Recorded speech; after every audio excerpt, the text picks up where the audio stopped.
Bienvenidos a Costa Rica. Costa Rica es un país hermoso, bello, muy verde, con ríos, muchos árboles, muchos animales, muchas playas.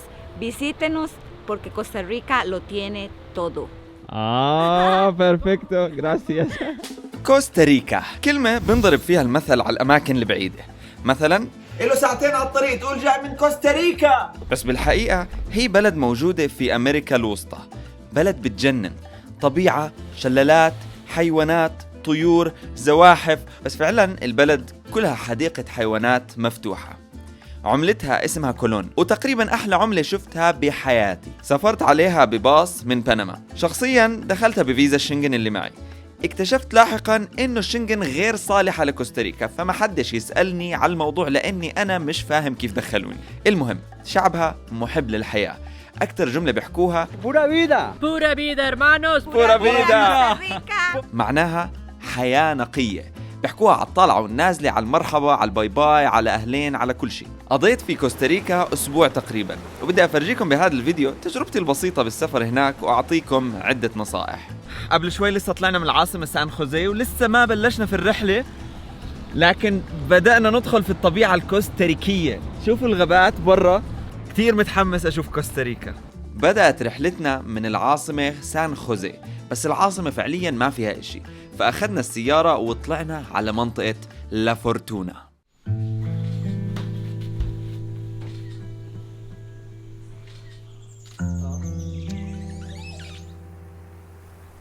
صباح الخير من لا فورتونا في كوستاريكا.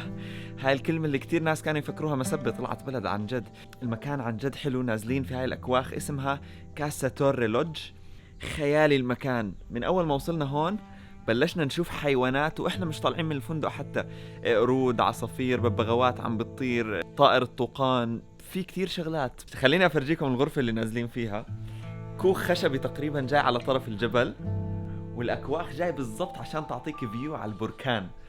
هذا بركان لا فورتونا. قعدتنا بالفندق بتشمل الفطور، نزل في عنا شوية فواكه مع بيض بسيط جدا، لكن الحلو فيه انه هون عاملينه هذا بزنس عائلي المكان، فبتحس في روح العائلة زائد المنظر وانت بتاكل.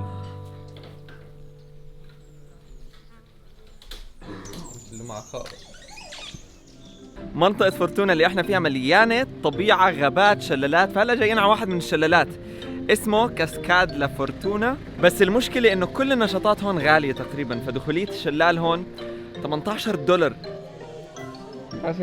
اول ما تدخل في هذا الجسر، مكان ممكن نشوف منه الغابة. المفروض بالطريقة حتى في حيوانات.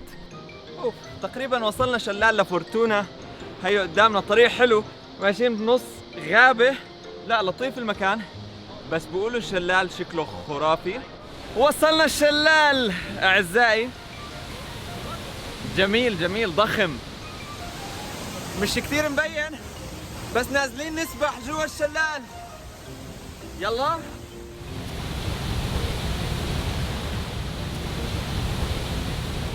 وكوستاريكا دولة معروفة بزراعة القهوة، حتى زي ما بتعرف في نوعين من القهوة، أرابيكا وروبوستا. عندهم من غير القانوني إنك تزرع روبوستا. رحنا شفنا المزرعة والحبوب وشفنا الكاكاو وكيف بيعملوا هذا الحكي كله، لكن ما راح أشرح كتير لأنه عملت فيديو بكولومبيا عن نفس الموضوع وتقريبا نفس المعلومات. بس هلأ بدنا نكمل الرحلة. وصلنا لمكان تاني في المنطقة اسمه ميستيك بارك أو أرينا هانجينج بريدجز بارك. هذا المكان جاي هيك كلياته بالغابة، في جسورة بتقدر تطلع عليها في نص المكان، كتير حلو تدخل تتمشى. الدخولية $27. هذا البلد فيه كتير أماكن بدها دخولية، شوي غالي، بس يعني مش كل يوم إحنا هون مضطرين.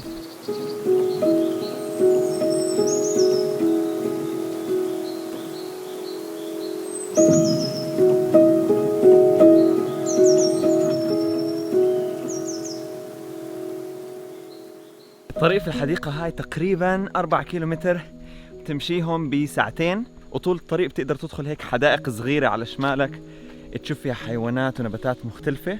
هاي الحديقة اسمها حديقة الجسور المعلقة لأنه فيها أكثر من واحد من هاي الجسور. هذا يعني عادي حلو. شوفوا الطبيعة اللي حواليه بجنن، بس لسه في قدامنا كمان 10 أتوقع جسور، وكل واحد بشكل وطبيعة مختلفة.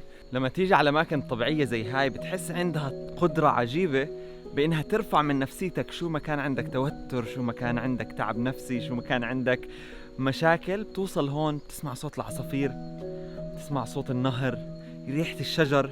في تواصل عجيب روحاني ما بيننا كبشر وما بين الطبيعة. وصلنا أول جسر رهيب في هذا البارك. شوفوا الجسر خرافي، جاي في نص الطبيعة طبعا. ورانا البركان، حيوانات وطبيعة من كل النواحي. صراحة هذا المكان والأماكن اللي طبيعتها هيك غابات وحيوانات بتذكرني بكتاب كنت أسمعه من يومين على تطبيق ستوريتل اسمه ماوكلي، اللي كنا نحضره وإحنا صغار.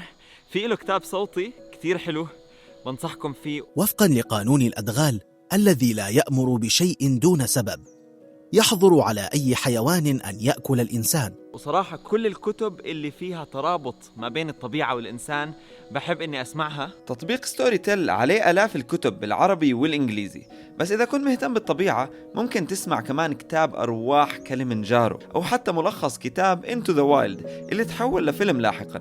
الكتابين سمعتهم وعجبوني. وبالنهاية شكرا لتطبيق ستوري تيل على دعمه لمحتوى هاي القناة، دعموا هذا الفيديو تحديدا. وإذا ما عندك تطبيق راح تلاقي لينك التنزيل في صندوق الوصف.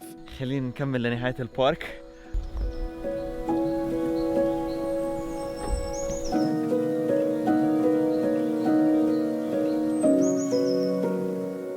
أول ما طلعنا من البارك بلشت عاصفة واضح مش طبيعية، الله رحمنا، لأنه شكله في عاصفة عن جد قوية.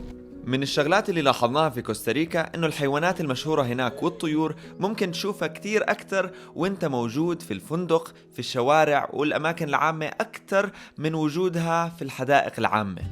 طب وإحنا بالطريق اشترينا أنا وأحمد شيبس، اكتشفنا إنه معمول من جلد الخنزير. وبرضه وإحنا ماشيين لقينا شلة نوع حيوانات ما بعرف شو هو، ركون ولا إيش هو، فبدي أعطيهم الشيبس. بس انتبهوا هذا حرام، شوف إذا باكله حرام ولا لا.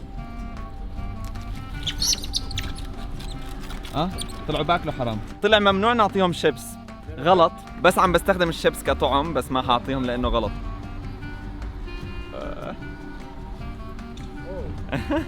كثير لطيفين، مجموعة كثير كبيرة. بدي اصوره، طب ما انا عم بصور يا اخي. رهيب. هلا شفنا حيوان الكسلان على الشجرة وبعثت له الدرون، جبت صور ما تخيلت رح اجيبها. كثير بجنن هيك شكله وهو.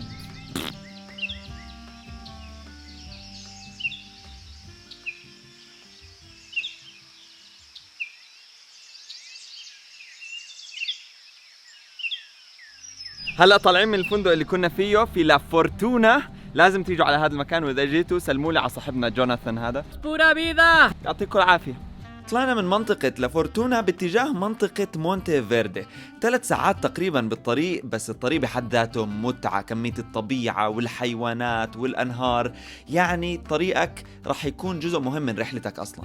بدأ يومنا في منطقة مونتي فيردي، لسه ما رحنا ولا مكان بالطريق، بس وقفنا نتطلع على البساط من الأشجار هذا اللي قدامنا. بالطريق لأول حديقة بدنا نروح عليها اليوم. مرينا في سوبر ماركت صغيرة مسميه هامينج بيرد جاليري. في العصفور اللي اسمه الطنان، اللي هذا منقاره طويل وبروح على الزهور باخذ منها الرحيق. هون عندهم كتير منهم، كتير منهم بجميع الأنواع والأشكال والألوان، لأنه حاطين لهم مي لإلهم خصوصي، فمليانين. تحس هيك هليكوبتر عمالها بتحلق بالأجواء، بتيجي جنب دانك. مش معقولين كيف بتحركوا. أول مرة بشوف طيور زي هيك، وأول مرة بشوف هاي الكمية من الهامينج بيرد في مكان واحد. كيف شايف الوضع؟ والله ممتاز الوضع، بجنن. شوف هاي المنظر، شو؟ واو.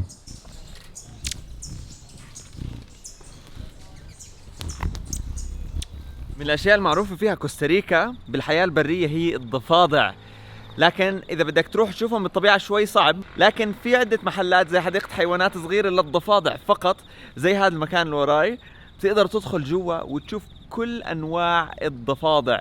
والحياة البرية على فكرة عندهم هون كتير مهمة. مثلا هاي الضفادع في بعضها مهدد بالانقراض، بالتالي تهمة انك تسرق او تقتل واحد من هاي الحيوانات ممكن تاخد عليها سجن اكثر من انك تقتل بني ادم، عليها 25 سنة حبس اذا بتقتل واحد من هاي الكائنات. فاسهل اشي انك تيجي وتشوفها في هذا المكان. اجينا اليوم على الحديقة الأخيرة اللي بدنا نشوفها في طبيعة كوستاريكا، اسمها كوري كانشا. الدخولية $20. بدنا نحاول نلاقي لنا قرد، نلاقي لنا إشي.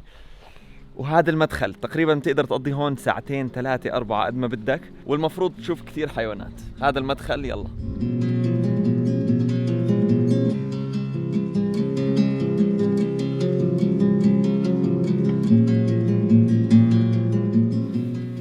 هاي هون الغابات الماطرة في كوستاريكا، ممكن تشوف فيها جميع أنواع الحيوانات، لكن بدك تكون صبور، تمشي على مهلك وتدور في الشجر.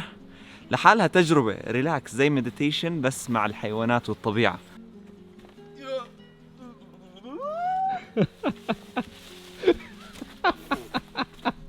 ما بحملك ولا شو بتعمل حبيبي؟ كمان واحدة خليها تصبر. إلنا تقريبا ساعة بنمشي، يا دوب شفنا إشي، شفنا كم من طائر، شفنا سنجاب، في كائنات صغيرة، حشرات، فراشات حلوة، لكن واضح إنه لازم تيجي فترة طويلة على هذا المكان عشان تقدر تشوف شغلات كتير. في طير فوق، شوف، طول ما أنت ماشي سامع أصوات العصافير والطبيعة وكل شيء، لكن إنك تشوفهم شوي صعب. عم بنعاني عشان نشوف إشي واحد.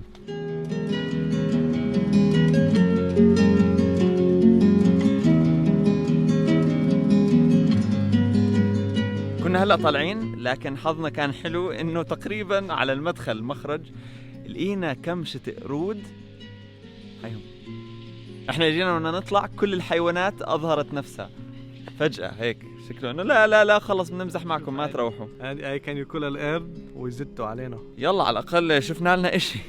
في مدينة مونتي فيردي، هاي الشقة اللي كنا نازلين فيها، صغيرة بسيطة، في تخت، بس اهم شي عنا الحيط كله ازاز، فيو على الغابة، كتير كنا مبسوطين فيه. الليلة في هذا المكان كانت $50 على شخصين، كتير ممتاز. جاي مكانها في نص الغابة، لقيتها على Airbnb، عليه ممكن تلاقوا كتير شغلات لطيفة. والمكان اللي قبله لقيته على booking.com، يعني طبيعي تلاقي أماكن كتير رهيبة في هاي المواقع. وداعا شقتنا الجميلة، هلأ نطلع إلى مدينة جديدة اتجاه الشاطئ بعد ما كنا في الغابات. وبعد مونتيفيردي وجهتنا الأخيرة كانت مدينة اسمها مانويل أنطونيو على المحيط الهادي. وقفنا هلا بنص الطريق، في جسر كتير حلو شكله وجنبه نهر، تسلقنا الجسر اخذنا منه درون شوت. هلا بتشوفوها، يا سلام. شوارع هون اللي بتمشي في الطبيعة لحالها حلوة. ممكن تيجي هذا البلد ما تروح ولا مكان، بس تسوق الشوارع وحتكون مبسوط. واحنا ماشيين بالسيارة اليوم اجا وقت الغروب، مشهد خيالي بكل اشي، بالموبايل، بالدرون، بالكاميرا. المنظر عن جد خيالي، من احلى الغروبات اللي بشوفها. لحدا بده يفهم شو يعني جمال الطبيعة والمناظر الحلوة والحيوانات، ضروري يجي على كوستاريكا. هلأ احنا في أكتر حديقة بزوروها في دولة كوستاريكا كلها، اسمها مانويل أنطونيو، لأنها جاي في مدينة ساحلية وجدا سياحي هذا المكان. دخولية هاي الحديقة $20 تقريبا، ولأول مرة بناخد معنا دليل جوا الحديقة. كلفنا $20 على الشخص الجايد، لكن وانت ماشي في نص الحديقة إذا ما معك جايد على الأغلب راح تمر على كتير حيوانات وما تشوف ولا واحد منهم، لأنه بتكون زي الأطرش في الزفة، في حواليك كتير حيوانات بس صعب تشوفهم لحالك. ومعهم كمان ناظور بتقدر تستخدمه، تلسكوب، فإذا حابب تشوف أكبر قدر من الحيوانات بدك تجيب جايد. يعني شوفوا هلأ وقفنا، مش عارف شوفوا، إحنا مش شايفين إشي. سلطعون أحمر. سلطعون أحمر، كيف لقط السلطعون الأحمر ما بعرف. We have many other animals. The most wanted in the park will be the monkeys and the sloths. So we are going to see some of them today.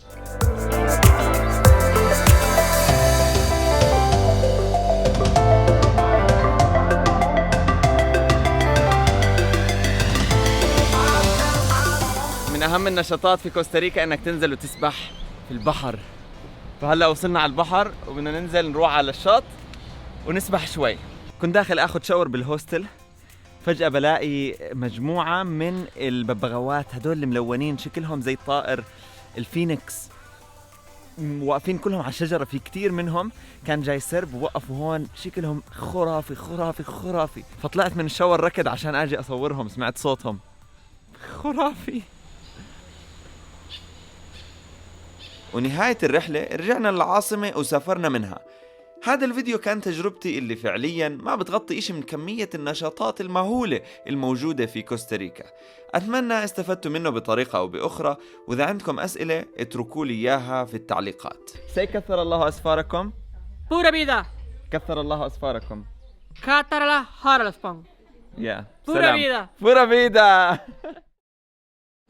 مرحبا، أنا ابن حتوتة. إذا عجبكم الفيديو اعملوا شير واشتركوا في القناة عشان تتابعوا رحلتي حول العالم.